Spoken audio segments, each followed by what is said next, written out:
नारळ म्हणजे खूप महत्त्वाचा पदार्थ आहे असं म्हणायला काही हरकत नाही, कारण नारळामध्ये मॅग्नेशियम, पोटॅशियम ही मोठ्या प्रमाणात खनिजं असतात जी आपल्या शरीरासाठी आवश्यक असतात.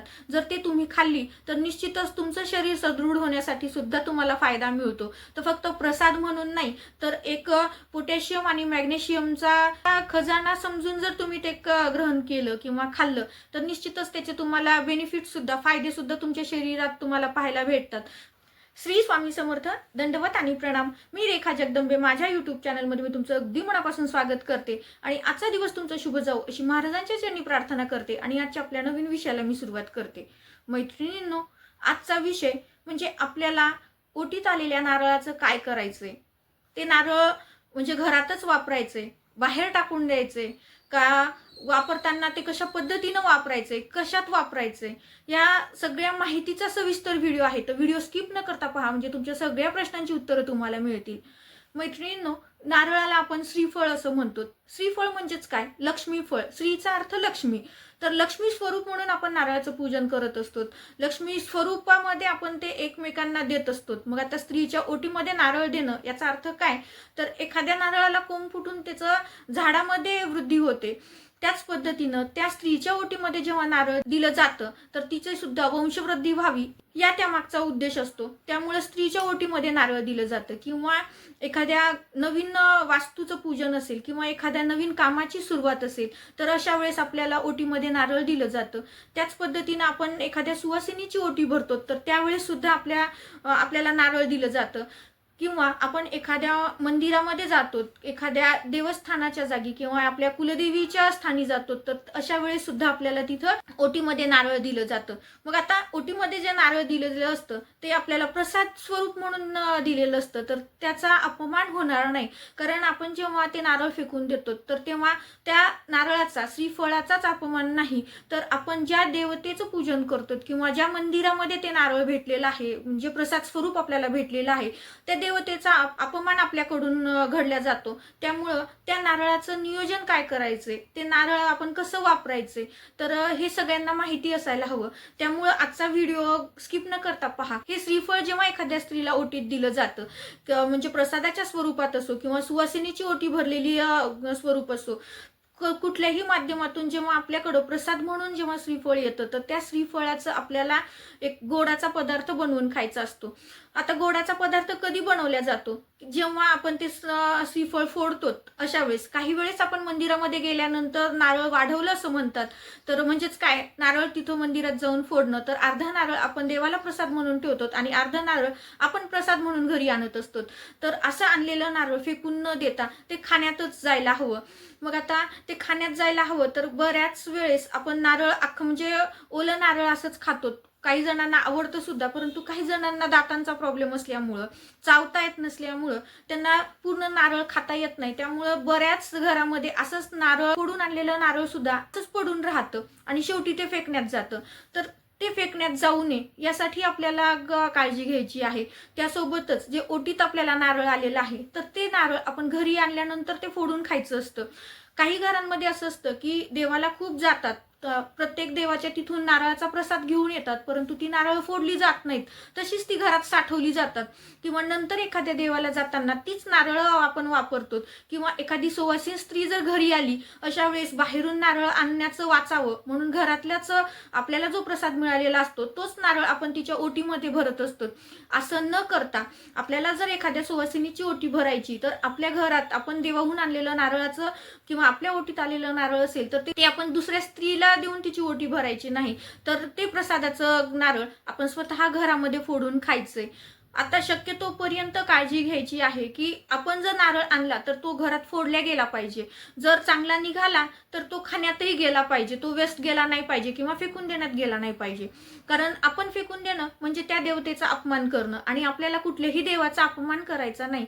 तर देवाचं जे आपण प्रसाद स्वरूप आणलेलं आहे तर त्याचा प्रसाद म्हणून कृतज्ञतेने ते नारळ आपण संपवायचं आहे. तर मैत्रिणींनो, आता हे नारळ जेव्हा आपण घरी आणल्यानंतर फोडलं जातं तर काही वेळेस एखाद्या वेळेस ते नासकं नारळ निघतं किंवा किंवा खराब नारळ निघतं, तर ते नारळ काय करायचे त्याबद्दल पहिल्यांदा जाणून घेऊयात.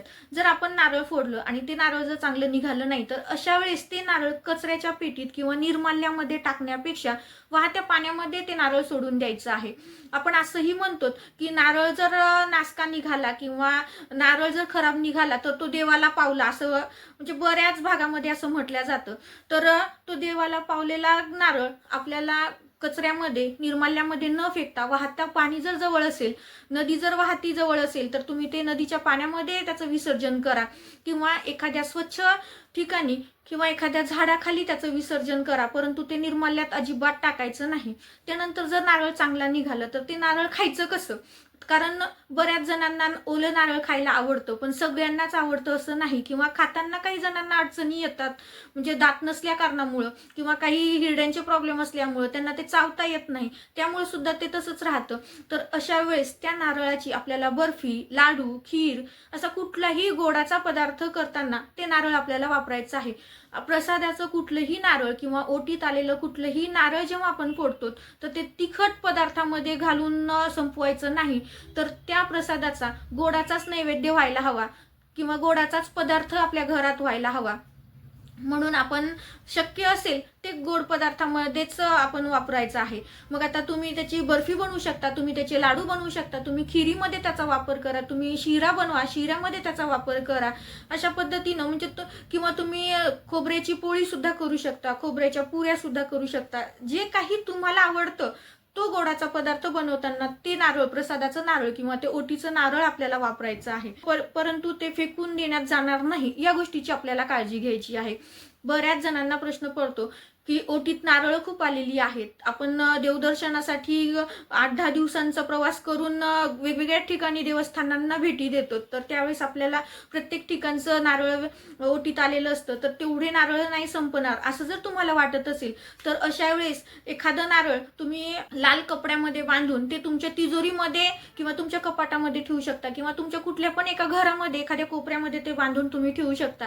कारण श्रीफळ, आपण नारळाला श्रीफळ असं म्हणतो, आणि हे श्री म्हणजे काय तर लक्ष्मी, तर हे लक्ष्मी स्वरूप म्हणून जर तुम्ही त्याचं पूजन केलं तरी सुद्धा चालतं.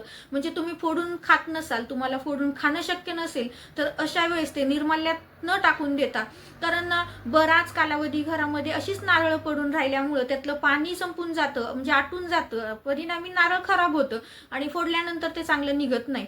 त्यामुळं जर तुम्हाला शक्य असेल तर ते तुम्ही लगेच फोडून घ्या, आणि शक्य नसेल फोडणं तर अशा वेळेस ते तुम्ही लक्ष्मी स्वरूप म्हणून त्याचं पूजन केलं तरीही चालतं. नाहीतर तुम्ही एखाद्या तांब्यामध्ये म्हणजे एक कलश भरून घ्या पाण्याचा आणि त्यामध्ये ते नारळ ठेवा, तर निश्चित त्याला काही दिवसांनी कोंब फुटतो आणि ते कोंब फुटलेलं नारळ तुम्ही तुमच्या जागेमध्ये, तुमच्या शेतामध्ये ते झाड तुम्ही लावू शकता. कारण त्या प्रसादाचा अपमान पण होणार नाही आणि त्या नारळाची वृद्धी होईल. म्हणजेच काय, ज्या पद्धतीनं स्त्रीच्या ओटीमध्ये नारळ टाकतात तर स्त्रीचा वंश वाढावा म्हणून, तर आपल्याला ह्या प्रसादाचा वंश म्हणजे आपल्याला खाण्यात संपवता येत नाही, तर ह्या प्रसादाचं वृद्धी तुम्हाला झाडाच्या मार्फत करता येते. त्यामुळं त्या नारळाला कोंब येईल असं दररोज त्याला थोडंसं पाणी टाकत चला. ते पाणी टाकल्यामुळं ते नारळ लवकर कोंब फुटून झाडाच्या स्वरूपामध्ये आपल्याला प्राप्त होतं, किंवा त्या नारळाला कोंब फुटल्यामुळं आपण त्याचं झाड लावू शकतो. तर ह्या पद्धतीनं त्या नारळाचं तुम्ही नियोजन करू शकता. परंतु हे नारळ सुद्धा म्हणजे तुम्ही असेच साठवून ठेवलेत आणि खराब झालेत म्हणून ते सुद्धा निर्माल्यात टाकायचे नाही, तर त्या सुद्धा नारळांचं म्हणजे काही काळ चांगले राहतात, परंतु बरेच दिवस घरामध्ये राहिल्यामुळं त्यातलं पाणी आटून जातं आणि ते नारळ खराब होतं. आणि जेव्हा तुम्हाला वाटतं की घरात नारळ आहेत तर आपण आता फोडून ते वापरायला हवीत, तर तशा वेळेस ते नारळ खराब निघतं. तर हे नारळ खराब होण्याच्या आधी जर तुम्ही ते ओल्या पाण्यामध्ये ठेवून, ओल्या जागेत ठेवून, किंवा तुम्ही तुमच्या सभोवताल जर जागा असेल तर अशा ठिकाणी तुम्ही मातीमध्ये जर पुरून ते नारळ ठेवलं तर निश्चित त्याचं झाडामध्ये, वृक्षामध्ये रूपांतर होतं.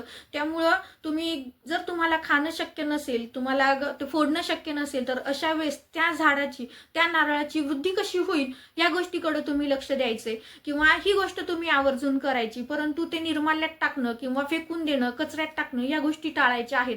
या गोष्टी करणं म्हणजे त्या प्रसादाचा, त्या देवतेचा अपमान करणं. म्हणून आपल्याला कुणाच्याही भावना दुखावल्या नाही पाहिजे, कुणाचाही आपल्याकडून अपमान झाला नाही पाहिजे, या गोष्टीचा विचार करून त्या नारळाचं आपल्याला व्यवस्थित व्यवस्थापन करायचंय. मग ते तुम्ही खाण्याच्या स्वरूपात करा किंवा त्याला लावण्याच्या स्वरूपात करा.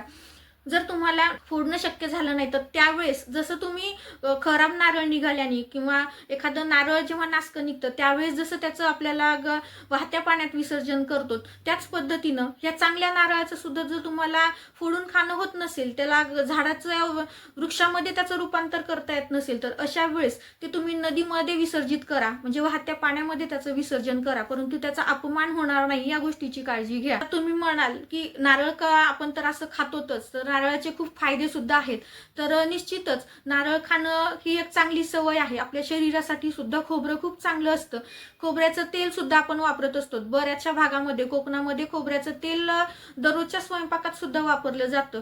त्यामुळं नारळ म्हणजे खूप महत्त्वाचा पदार्थ आहे असं म्हणायला काही हरकत नाही, कारण नारळामध्ये मॅग्नेशियम, पोटॅशियम ही मोठ्या प्रमाणात खनिजं असतात जी आपल्या शरीरासाठी आवश्यक असतात. जर ते तुम्ही खाल्ली तर निश्चितच तुमचं शरीर सदृढ होण्यासाठी सुद्धा तुम्हाला फायदा मिळतो. तर फक्त प्रसाद म्हणून नाही, तर पोटॅशियम आणि मॅग्नेशियमचा खजाना समजून जर तुम्ही ते ग्रहण केलं किंवा खाल्लं तर निश्चितच त्याचे तुम्हाला बेनिफिट सुद्धा, फायदे सुद्धा तुमच्या शरीरात तुम्हाला पाहायला भेटतात. कोरडी स्किन असेल तर नारळ मोठ्या प्रमाणात खाल्लं किंवा खोबरं मोठ्या प्रमाणात खाल्लं तर आपली कोरडी स्किन सुद्धा ऑइली बनते किंवा एक स्निग्धता आपल्या शरीरामध्ये, स्किनमध्ये आपल्याला दिसायला मिळते. त्यामुळं हे म्हणजे फक्त प्रसाद म्हणून नाही तर एक औषध म्हणून किंवा एक आहार म्हणून जर तुम्ही घेतला तर निश्चित ते खराब होणार नाही किंवा ते टाकून देण्यात जाणार नाही. दिलेली माहिती साधी सोपीच आहे पण खूप महत्त्वाची आहे. आवडली असेल तर लाईक करा, शेअर करा. आपल्या चॅनलवरती जर नवीन असाल तर चॅनलला सबस्क्राईब करायला मात्र विसरू नका. श्री स्वामी समर्थ.